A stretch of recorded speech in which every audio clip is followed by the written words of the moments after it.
করতে হবে। আজকে আমি 10 পেয়েছি, কালকে 11 পাইতে হবে। কালকে 11 পেয়েছি, পরশুদিন 12 পাইতে হবে। কিন্তু আজকে 10 পেয়েছি, কালকে 20 পাইতে হবে, এরকম টার্গেট না করি। এটা করলে এটা হচ্ছে অবাস্তব স্বপ্ন হবে। আর এরকম অবাস্তব স্বপ্ন যারা দেখে তারা জীবনের দিনের শেষে কষ্ট পায়। স্বপ্ন দেখতে হবে বাস্তবতার মধ্যে থেকে, সাধ্যের মধ্যে থেকে, এবং তোমার যেটা আছে সেটাকেই একটু একটু করে বাড়াইতে হবে। 10 থেকে 11, 12, তাই না? কিন্তু 10 থেকে 20 এরকম স্বপ্ন দেখার দরকার নাই। কিন্তু প্রতিদিন যদি এইভাবে এই টার্গেটে একটু একটু করে বাড়ে, একসময় দেখবা তোমার 100 হয়ে গেছে। হতে পারে নাকি পারে না? তো পারে। তো আমরা সময়টাকে কমে নেবো যে আগামী 6 মাসের মধ্যে এখান থেকে চাকরি নিয়ে বেরোবো, আগামী 1 বছরের মধ্যে এখান থেকে আমি একটা জব নিয়ে বেরোবো। এটা হচ্ছে শপথ।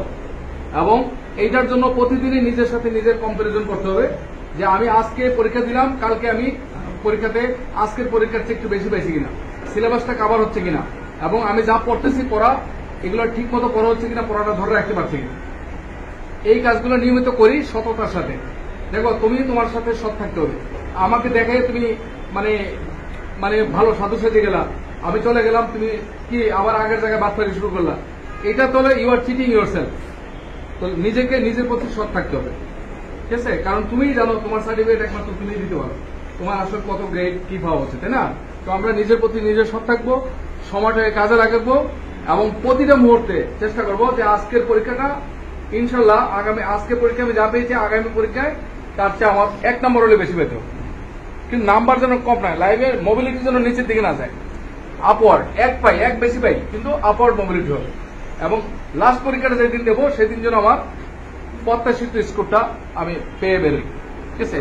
সেটা যদি হয়, এই নিজের সাথে এই কম্পারিজনটা যতদিন চালাইতে পারবো, লাইব্রেরি ইউজ করে তোমার এইটা পুরস্কার ঠিক পাবো। আর যদি এইভাবে চিন্তা না করো, তাহলে লাইব্রেরি ইউজ করতে পারবো বাবা, সবকিছু বাবা, তখন লতিফ স্যারের কিছু করার থাকবে না, কারণ তোমার নিজেরই করার থাকবে না, তাই না? তো আমরা তোমাদের পাশে আছি। বাট তুমি যদি এই পাশে থাকাটাকে সৎ ব্যবহার না করতে পারো, ইউটিলাইজ না করতে পারো, তাহলে একটা সময় আসবে তোমাকে তোমার অনুতাপ করা ছাড়া আর কোনো হবে। আমরা চাই না অনুতাপ, অনুশোচনা, এগুলো চাই না। আমরা পুরস্কার চাই নাকি চাই না? তাহলে প্রত্যেকে এইচ এন্ড এভরিওয়ান এখান থেকে পুরস্কার নিয়ে যাব ইনশাল্লাহ।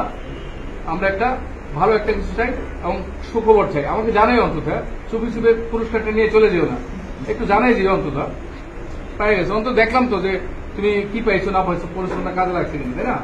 আমাদের তো বিনিময়ে তো কিছু দিতে হবে না, জাস্ট একটা ভালো রেজাল্ট করেছো, একটা জব পেয়েছো, এইটুকু জানাইলে চলে, ভালো লাগবে, তাই না? তোমার তো ভালো লাগবে, আমারও ভালো লাগবে। আমরা একটু ভালো দেখতে চাই, আর সবার জন্য শুভকামনা রইল যাতে সুন্দর কিছু করে দেখাতে পারো এবং অদিতির সাথে এই যাত্রাটার জন্য সফল কাম হয়। আমরা তখনই সফল যখন দেবো তোমাদের মধ্যে কেউ না কেউ এই পরিশ্রম করে কিছু পেয়েছো। আমাদের কিছু দিতে হবে না, কিছু প্রত্যাশা তো নাই, তোমাকে টাকা দিতে হবে এটা কিছু প্রত্যাশা নেই, শুধু খালি একটাই আছে, তুমি ভালো রেজাল্ট করো যাতে করে তোমার নিজের এবং পরিবারের মুখ উজ্জ্বল করতে পারে, পরিবারের পাশে দাঁড়াইতে পারে, সেটাই প্রত্যাশা। সবার জন্য শুভকামনা রইল, দেখো ইনশাল্লাহ। হ্যাঁ।